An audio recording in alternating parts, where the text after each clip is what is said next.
Brokerage Group Leveraged Return Financed Life Plus Indexed Annuity webinar, as alluded to in the Index Annuity 101 sales webinar presentation. This is a great strategy. A number of our advisors utilize this strategy regularly. Some of them actually lead with the strategy, and we put together about a dozen deals like this last year. And so yeah, this is a great way to double your return. We'll get right into it. In summary of the Annuity 101 presentation, 4 main types of annuities. Okay, fixed, variable, think of them as either end of the spectrum. Very conservative, more risky. Immediate annuities for an immediate stream of income, and indexed annuities, right? And for the sake of this presentation, we're talking about non-qualified indexed annuities. We need to be non-qualified so we can use them as collateral to leverage this return, leverage the return, and fund a finance life policy. I will explain that in just a few moments, okay? But non-qualified indexed annuities. One of the main reasons that they work is that we're effectively participating in the index performance without directly participating in the market. And we have an annual reset component, annual reset. So imagine year one, imagine we're participating in the S&P 500, and in year one of our annual point to point, it's down 15%. That doesn't matter, we hit the floor. Whatever our floor is on our index annuity, say it's 0, we get 0. In year two, let's say the market goes up 15%, that's fine, we have a cap at 10, right? So we're getting in between there, you know, whatever it is. But using backcasting on a 10, 15, 20 or 30-year window, we're hitting between 7, 7.5, 8, 8.5% on average, right? So point to point, index-linked interest, if any, is based on the difference between the index values at the end of the term and the start of the term, and is credited at the end of the term. For example, S&P 500, obviously these values aren't accurate. However, imagine we start at 800, we ended at 80, that's an index crediting of 10%. Okay. Now averaging, there's many different ways to average. However, for sake of conversation, just look at this simple chart. And the same principles occur in the indexed universal life space. The way those products work are very similar. So in this scenario, imagine we start in year 2000 and end in year 2010, and we invest $100,000 in this scenario directly in the S&P 500, or in this scenario directly into an index annuity or an index strategy. Imagine it's an index life product, right? So you'd assume, oh, in the S&P 500 model, I have an average return of 13.11%. But why, after all this time, these 10 years, do I have less money than what I put in? It doesn't make any sense. You think you have a 30% rate of return, however, you have less money than you put in, you have only $85,000, right? Not even taking into consideration inflation, which is around 3% per year. In the index annuity example, however, you're ahead $61,000. Okay, so you effectively are doubling what you would have done directly in the market, yet your average rate of return is an amount less than the average rate of return if investing directly in the S&P. That's due to the fact that anytime there's a negative rate of return in any given year, your average rate of return is not going to equal your actual rate of return, right? So the actual rate of return here is at a negative number.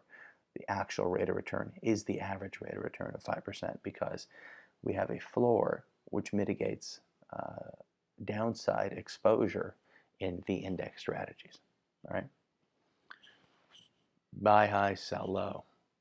Nobody tells us to do that. However, that's what happens in the marketplace. That's what happens when we're taking too active an approach in the markets.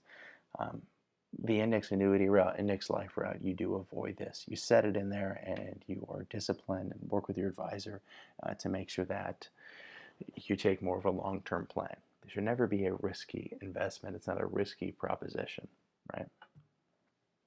So the returns for 20 years, S&P 500 average return 11.9% and going down, inflation at 3%, for example. Now, that's fine. That's indexed annuities, a little bit of indexed universal life. The strategy is similar. Let's look at finance life. Okay, the finance life product we're going to compare to the index annuity is an index universal life product with an average 20-year look back of 7.99%. So let's say it's 8%. Now, in the finance life scenario, right, the client's skin in the game because they're not paying the premiums on the life insurance. We're structuring a funding mechanism to do that. They're going to require some additional collateral. Okay, that's not money they need to put into the plan. That's money that they need to securitize a plan. Okay, and it's typically between 10 to 20% of the premiums paid, the total line premiums paid. So we'll show an example of a lump sum deposit for a finance life policy utilizing something as collateral. And what are our options? Cash, securities, letter of credit, or indexed annuities. Now, smart leverage. The index annuity plus finance life. On the index life product, we have a 20-year look back of 7.99%, 8% rate of return. On the indexed annuity, we have the same look back rate of return of 7.99%, yielding a cumulative rate of return of 16%. That's fantastic. However, our clients may not have or be willing to part with their cash. They may not have the capital on hand required to yield that rate of return. They're doing other things with their money, or they may not be liquid. They may be in real estate. So with Finance Life, we're able to, it's the principles of a leveraged return. Okay, we're able to get this return. However, we're going to utilize somebody else's money to get it. So here's how it works. With an average borrowing rate for finance life premiums of 3%, we're going to finance all the premiums up front. Client's going to put down 20% of collateral, which would be, I'll show you in the next slide, $200,000. And we can get a total leverage potential of 13%. Here's how it works. We have a 50-year-old client, who's male, preferred rating. We're going to buy him a $5 million finance life policy. And we're going to structure a $1 million lump sum premium deposit, and we're going to finance it at 3%, 3% interest. Then to securitize the transaction, our client is going to put $200,000 of cash into an indexed annuity. Right? That's a 20% deposit of the total premium of $1 million. So what just happened? They bought an annuity, put $200,000 into an annuity, that's going to grow an average rate of return of 8% every year. Okay, so that was a smart investment, given just this scenario, conceptual scenario. So you get the annuity. That annuity is allowing them to leverage it, and purchase $5 million of life insurance. Okay, with a $1 million lump sum premium payment that they're financing at 3% per year. Now, the way we structure our loans is they have the option but not the obligation to pay interest. So they could either pay the interest or pay it at a later date from the death benefit, right? I'll explain more in a few slides. So, $5 million finance life policy, right?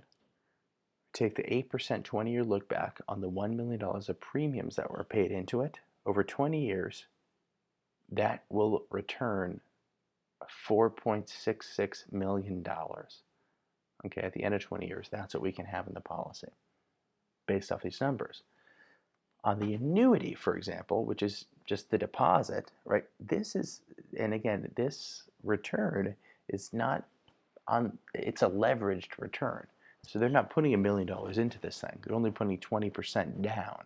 It's like buying a house, putting 20% down on a house, and you can participate in the appreciation. However, this leverages it one step further, right? Furthermore, they have the $200,000 they put in the index annuity, the 20% deposit of total premium, 8% per year, 20-year look back of the annuity. They're going to have $932,000 by year 20 in this thing. And the interest cost on the finance loan is only 3% per year, which in 20 years is $600,000.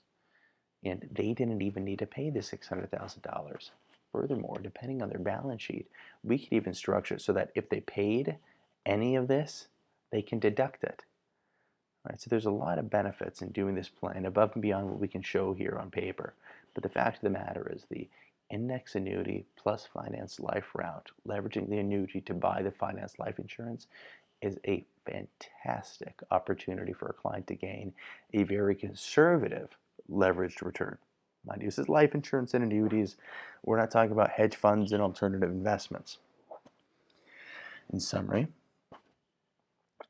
this is the return on the life insurance, this is the return on the annuity, less the $600,000 of interest charge equals 4.9, so say $5 million is what we've been able to create for them over 20 years.